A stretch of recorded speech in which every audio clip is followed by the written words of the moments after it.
할아버지의 아코디언. 글 이경애. 그림 조신혜. 모기다. 모기 한 마리가 앵앵거리며 낮게 날고 있었습니다. 은솔이는 얼른 양손을 벌리며 모기한테 다가갔습니다. 할아버지가 은솔이에게 넌지시 말했습니다.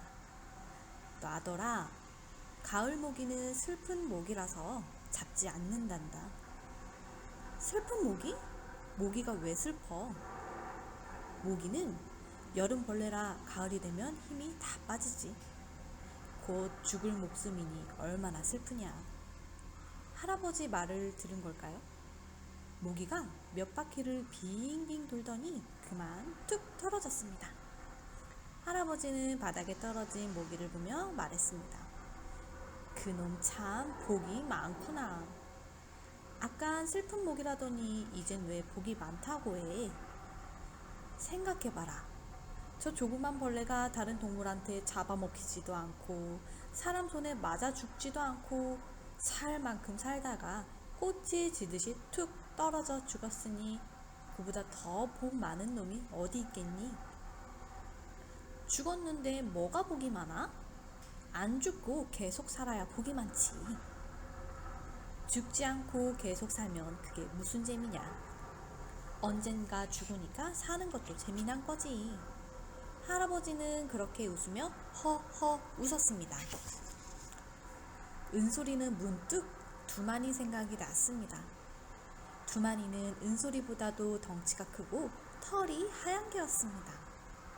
할아버지가 눈물 젖은 두만강이란 노래를 좋아해서 두만이라고 불렀습니다.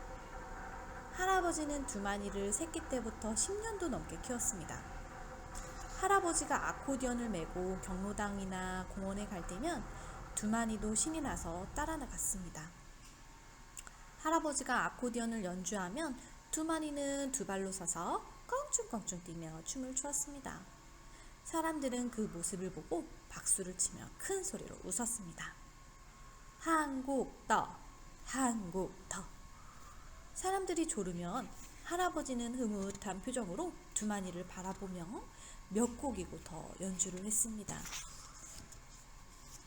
은솔이는 두만이와 언제까지나 같이 살 줄 알았습니다. 그런데 두만이는 조금씩 기운이 없어지더니 나중에는 일어나지도 못하고 밥도 먹지 못했습니다. 어느 추운 밤 두만이를 가만히 들여다보던 할아버지가 아코디언을 꺼내왔습니다.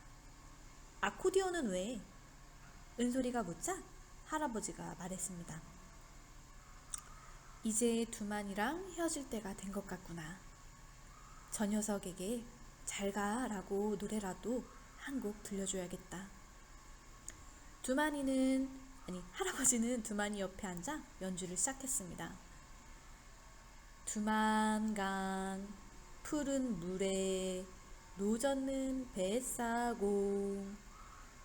두만이는 누운 채 꼬리를 힘없이 살래살래 흔들었습니다. 그 다음 날은 아침부터 눈이 하얗게 내렸습니다. 그리고 두만이는 더 이상 숨을 쉬지 않았습니다. 은솔이는 차갑게 굳어버린 두만이가 낯설어 차마 다가가지 못하고 멀찌감치 서서 눈물만 흘렸습니다. 살아있는 건 언젠가 죽는 법이지. 할아버지는 은솔이를 꼭 안아주며 말했습니다.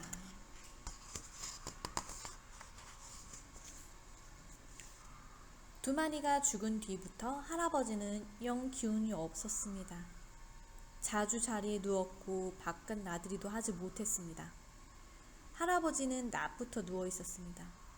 은솔이는 할아버지에게 옛날 이야기를 해달라고 조르려고 할아버지 방을 기웃거렸습니다.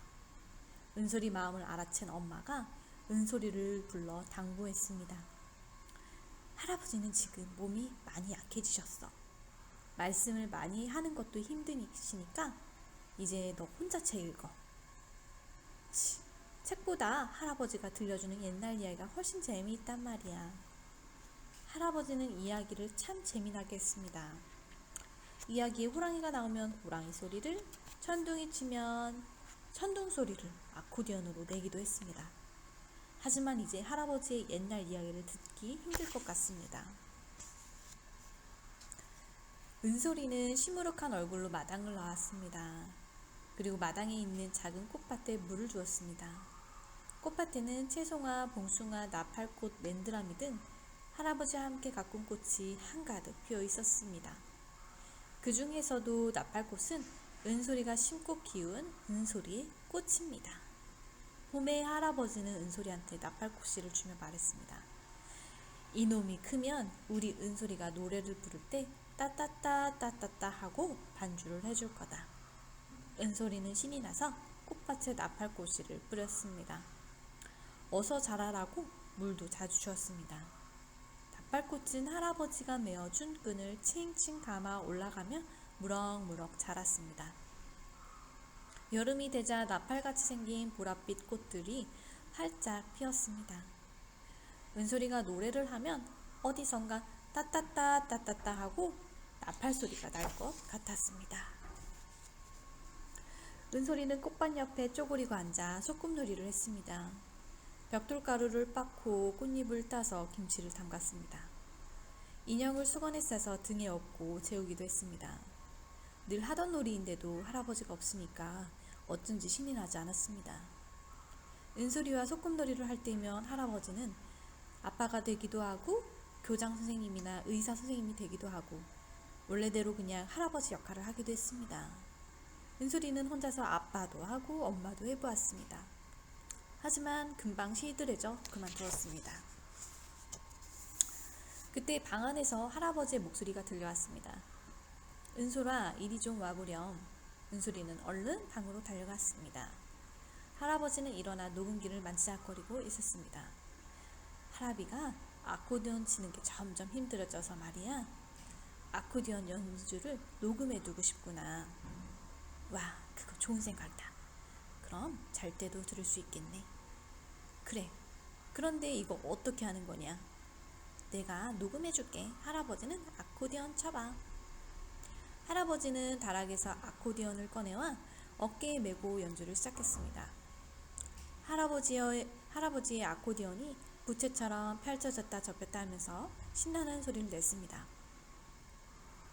하지만 할아버지는 금세 아코디언을 내려놓았습니다. 할아버지 이마에 땀이 송골송골 맺혔습니다. 아이고, 할아버지가 이제 힘이 하나도 없구나. 천천히 조금씩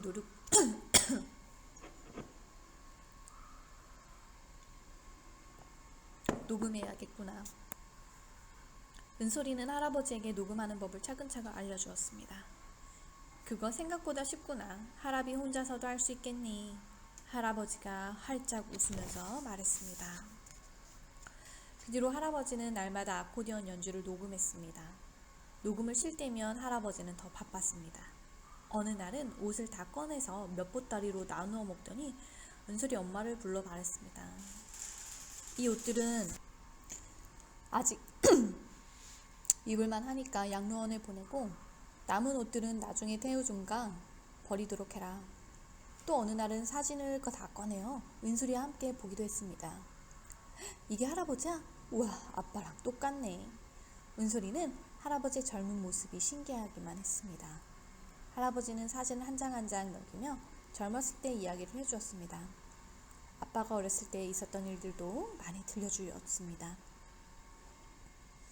이야기를 마친 뒤 할아버지는 사진을 쉬는 시간 순서대로 사진첩에 붙여 놓았습니다.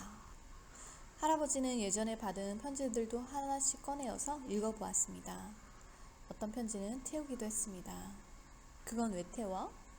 마음이 담긴 편지만 남기고 나머지는 태우는 거야. 은솔이는 할아버지 말이 알쏭달쏭하기만 했습니다.